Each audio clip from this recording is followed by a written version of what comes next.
kababayan, saglit naming puputulin ang inyong pagbabasa ng dyaryo upang ihatid sa inyo ang isang mahalagang balita.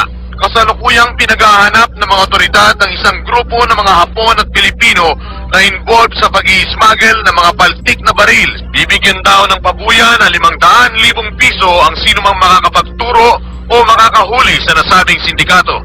Hindi totoo yan. Bola lang yan. Anong bola sa sinabi ko? Hindi mo naman ibibigay yun eh. Laki-laki nun eh. 500,000? Anong ka nasisira, ulo? Eh bakit pa marunong ka pa sa akin? Eh ako ang nagbabalita. Makasuntokin kita dyan eh. Sige nga, subukan mo. Oh, nakita mo hinahanap mo? Kala mo hindi kita papatulan ha?